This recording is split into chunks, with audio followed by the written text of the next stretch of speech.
Winifred lived in Asheville, North Carolina, and until 3 weeks ago, she was married to a man named Thaddeus. They were together for 12 years, had a daughter, Verity, and built a life that looked simple on the outside, but had its own quiet beauty. Thaddeus wasn't the grand romantic type.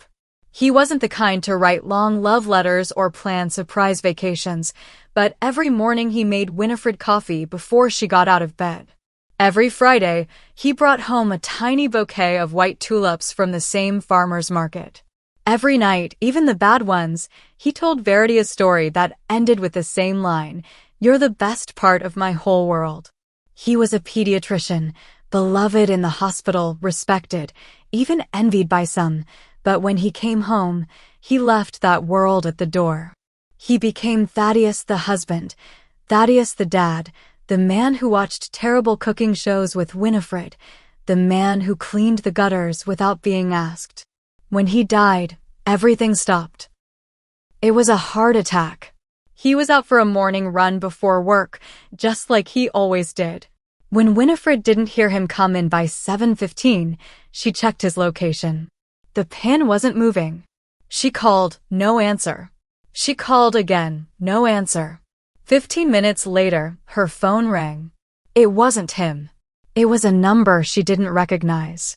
A woman's voice said, "Ma'am, are you the emergency contact for Thaddeus Calloway?" Winifred didn't remember much after that.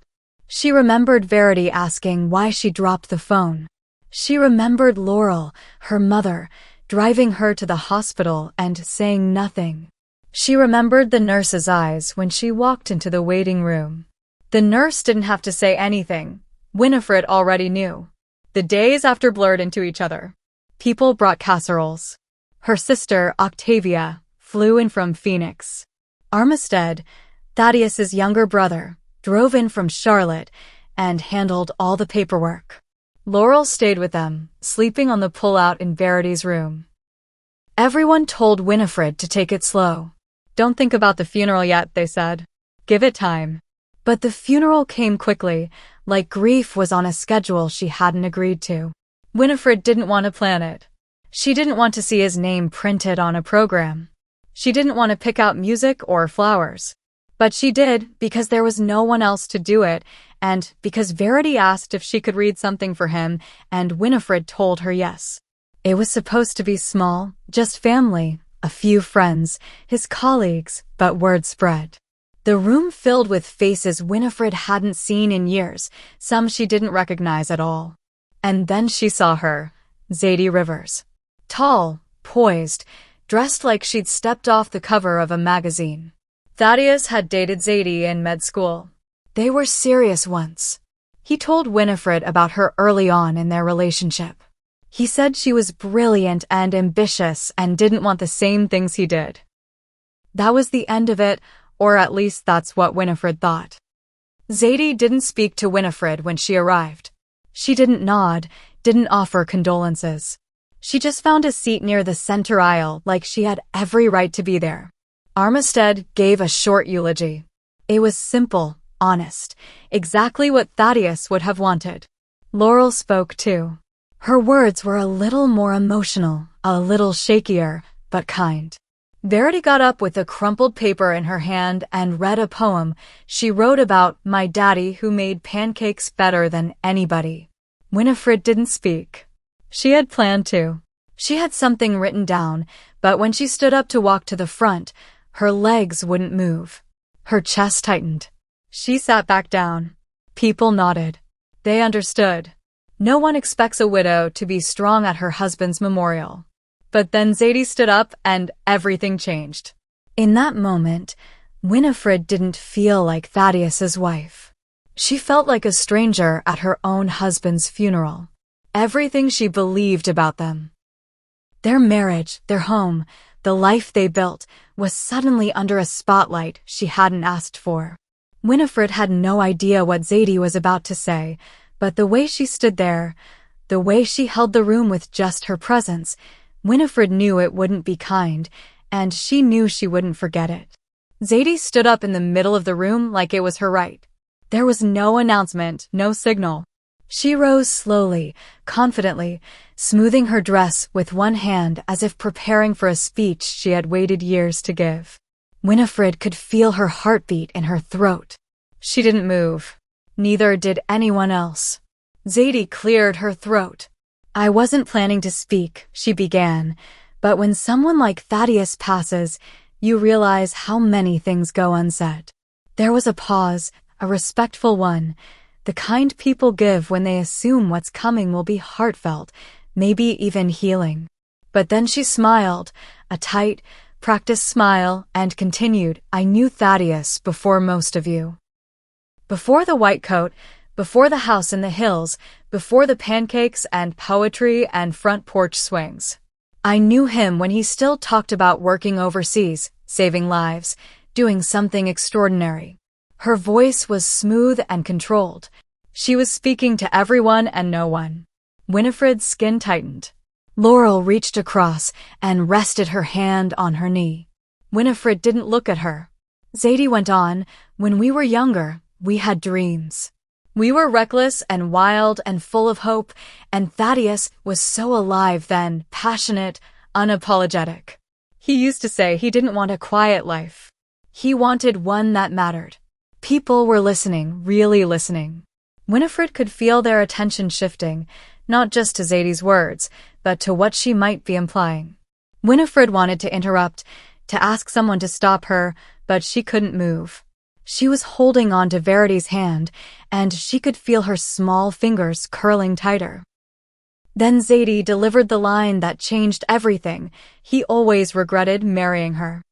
She didn't say Winifred's name. She didn't have to. Everyone knew who she meant.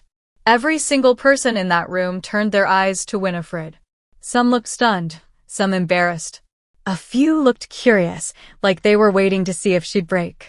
She didn't. She just stared straight ahead. She told herself not to react, not to give Zadie the power she came here to take.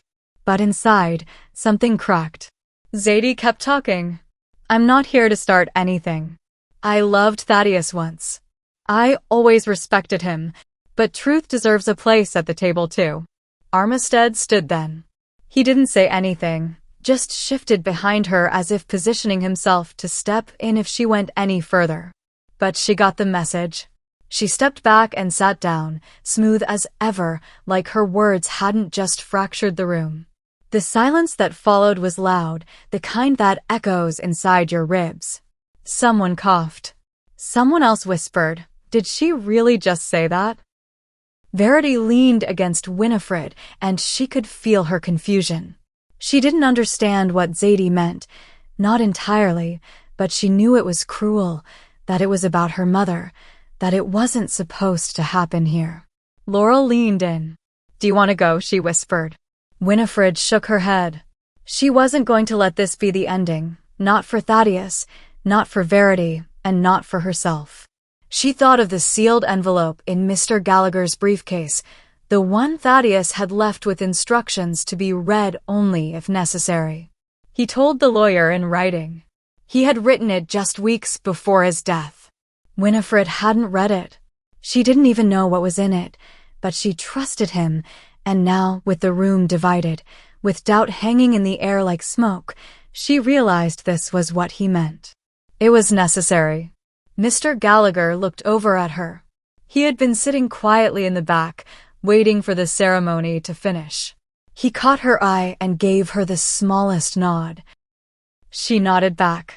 Whatever Thaddeus had written in that letter, she hoped it would be enough. She hoped it would remind them who he really was, who they really were, and she hoped it would silence the woman who came to bury more than just a man. Because Winifred had lost her husband, but she was not about to let someone rewrite the truth they had lived. The room was still holding its breath. Zadie had returned to her seat with the same smug grace she always carried, as though she had done the world a favor by saying what she did. She crossed one leg over the other, folded her hands in her lap, and looked straight ahead, not at Winifred, not at Verity, just forward, like nothing had happened. Winifred's fingers hadn't moved from Verity's shoulder. Her head was pressed against Winifred's side, and she could feel how still she was, not relaxed, frozen. That kind of stillness only a child knows when they sense that something is terribly wrong but can't name it. Laurel whispered again, "We can leave now. Let the lawyer handle the rest." Winifred shook her head, firmer this time. "No, I'm staying." Thaddeus would have stayed. He never backed away from tension. He faced things head-on, even when it made him uncomfortable. That was something Winifred admired about him, something that sometimes infuriated her, but right now, she needed to be that version of him. She looked toward Mr. Gallagher. He sat near the back, holding the black leather briefcase that contained Thaddeus's last words. When they had spoken 2 days earlier, Winifred hadn't asked what the letter said. She didn't want to read it before the service. She wasn't ready to hear his voice in a past tense. She told the lawyer to read it himself, privately, and only share it if he thought it was necessary. Today, he stood up on his own. His voice was calm, low, and authoritative. "Before we conclude this memorial, I have been asked to share a personal message left by Dr. Thaddeus Calloway. This is not a legal document. It is not part of a will. It is, in his words, a note of clarity." The room quieted immediately. Winifred saw heads turn. Even the people who had been sneaking glances at Zadie shifted their eyes to Mr. Gallagher. Zadie's expression flickered for the first time. Her smile didn't disappear, but it faded just enough for someone paying attention to notice. Mr. Gallagher pulled a sealed envelope from his briefcase. The seal was still unbroken. He opened it with care and unfolded a single page. His fingers didn't shake. His eyes scanned the top line, then he took a breath and began. Before the words were even spoken, Winifred felt something shift inside her. She wasn't afraid of what Thaddeus had written. Not anymore. Whatever was on that page came from a man who loved his daughter, who made her pancakes every Saturday, who called Winifred from work just to hear her voice. It came from the same man who told her once, during one of their rare fights, "I never needed fireworks, Winifred. I just needed you." Winifred didn't know what the letter would say, but she knew this much. It would be his truth, and it would be enough. Zadie sat up straighter in her chair, her hands tightening in her lap. Her jaw shifted ever so slightly, like she was bracing for something. She knew Thaddeus well enough to know he didn't speak without purpose. If he wrote a letter, it meant something. As Mr. Gallagher began to read, Winifred kept her eyes forward. She didn't look at Zadie. She didn't look at the guests. She focused on Verity, her little face tilted upward, watching the lawyer like he was telling a bedtime story, waiting for a version of her father to come back through someone else's voice. And he did. Sentence by sentence, Thaddeus's words began to fill the room. There was no dramatic outburst. No shouting. No one stormed out. But the air changed. The way people sat changed. The way they looked at Winifred changed. She didn't speak. She didn't need to. Thaddeus had chosen his words carefully, and now he was choosing the moment to use them. Winifred realized in that instant that he had known on some level. He had anticipated something like this, not the exact words, not Zadie's cruel interruption, but the possibility of doubt, the possibility that someone would try to twist his story after he was gone. So he left the truth behind, not to defend Winifred, but to protect the life they built, the life he chose, fully and without regret. And now it was time for everyone else to hear it. Mr. Gallagher stood at the front of the room with the letter in his hands. He adjusted his glasses, cleared his throat, and read the first line in a steady voice. "If you're hearing this, then I'm sorry I didn't get to say goodbye the right way. I've always hated unfinished conversations, and I didn't want to leave this one undone." The room leaned in. Conversations stopped. Even the fidgeting guests went still. The shift was immediate and total. I spent most of my adult life believing that success was measured by how many people respected me, how many degrees I had, how many children I could treat and send home to their parents smiling. But then I met Winifred. Winifred felt a breath escape her. She hadn't realized she'd been holding it in. She didn't fall in love with my title. She didn't care about my residency rank or what hospital would take me. She asked what books I read, what scared me, what made me laugh. She made space for who I was when the rest of the world only cared about what I could do. A few people turned their heads toward Winifred now, not with judgment, with something softer, recognition, realization. I want to be clear, I did not regret marrying Winifred. I chose her fully, freely, over everything else I could have chased. She wasn't the second choice. She was the reason I stopped running. Winifred glanced toward Zadie. She was frozen. Her back was straight, her lips drawn tight. She wasn't smiling anymore. If there are people here who question that, I understand. It's easy to mistake silence for uncertainty. I didn't always say how I felt. I didn't always show it well. But I loved her, not in the loud, dramatic way that ends in heartbreak and ashes, but in the kind that builds a life, raises a daughter, and still makes you want to come home every night.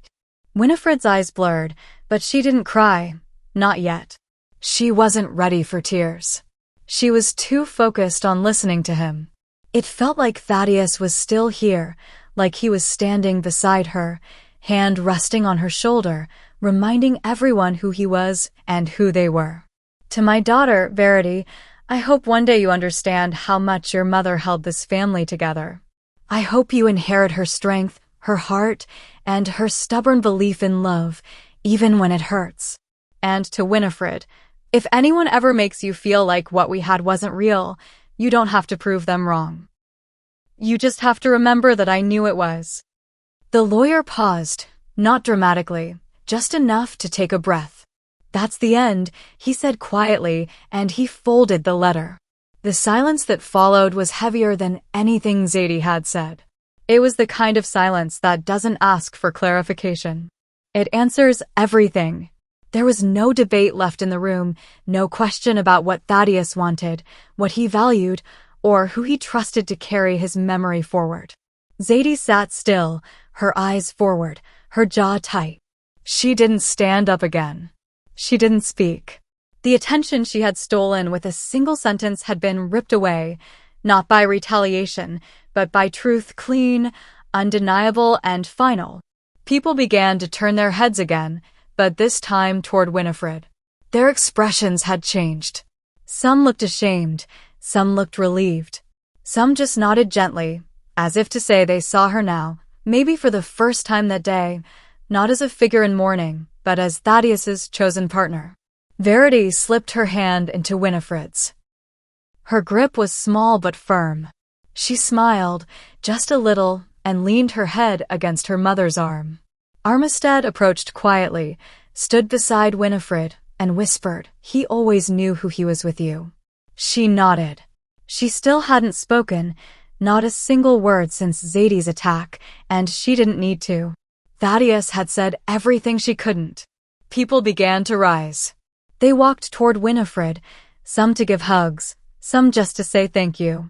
They looked at Zadie as they passed, but none stopped to speak with her.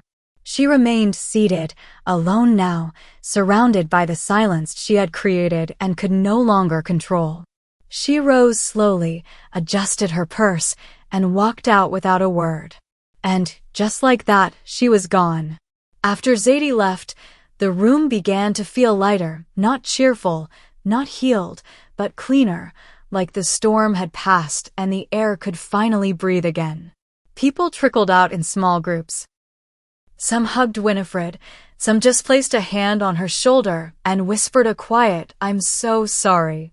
She thanked them each time, not because she felt obligated, but because she finally felt seen not as the woman Thaddeus settled for, not as the grieving widow people tiptoed around, but as the person he chose, the one he built his life with, the one who mattered. Verity didn't speak until they were back in the car. She held her small backpack in her lap and stared out the window for a while before she turned to her mother. "Daddy really wrote that?" Winifred nodded. "Yes, baby." Every word. Her lips pressed together. "Good," she said, "because that other lady was mean." Winifred reached across and held her hand. She was. But that's not the part we remember.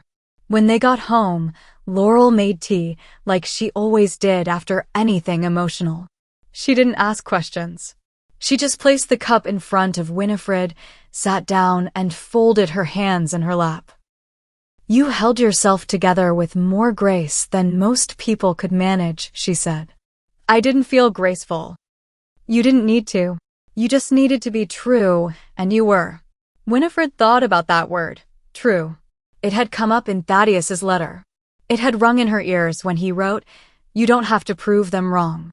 She had spent so much time over the years wondering if she measured up to the version of Thaddeus people remembered from before her, the brilliant, adventurous, idealistic doctor in training, the one who chased big dreams and loved recklessly. But he had chosen her, not in spite of her quiet life, but because of it, because she gave him a place to land, because she knew him beyond the ambition. She knew the version of him that came home tired, that held their daughter while she cried over scraped knees, that danced with her barefoot in the kitchen on nights when the house was still and the world felt far away. Zadie had wanted to remind the room of who Thaddeus used to be. She wanted to claim that part of his history. What she hadn't counted on was that Thaddeus himself had already spoken for who he was in the end, and he had spoken for Winifred too. The next morning, Winifred found the letter again. Mr. Gallagher had handed it to her before he left, folded neatly back into its envelope. She sat in the same chair where Thaddeus used to read his Sunday papers, sunlight coming through the window, and she read his words slowly this time. She let herself cry, not from sadness, not from anger, from release. He was gone, but he had made sure his voice stayed behind, not just for her but for Verity, for all the years ahead when she might wonder what kind of man her father was. She wouldn't need to rely on anyone else's version. She would have his own words. In the weeks that followed, people kept calling. Some apologized for what happened. Others just wanted to share a story about Thaddeus that they hadn't had the chance to tell at the memorial. Winifred listened to each one. She wrote them down in a journal for Verity. One day, she'll read about the doctor who helped a child with a rare blood disorder, about the man who mentored interns long after his shifts ended, about the husband who wrote a letter not because he feared what people would say, but because he wanted the truth to last. Winifred hasn't seen Zadie since the service. She doesn't know if she regrets what she said. She doesn't care. What she knows is this: no one else can define your story unless you let them, and sometimes the clearest truths don't need to be shouted. They just need to be remembered. Thaddeus's final words gave Winifred peace, but more than that, they gave her permission to let go of what never belonged to her and to hold tightly to what always did: love, choice, dignity, and truth. That's what stays. Hi besties, thank you so much for watching to the end. Please remember to like, comment, and subscribe. Bye.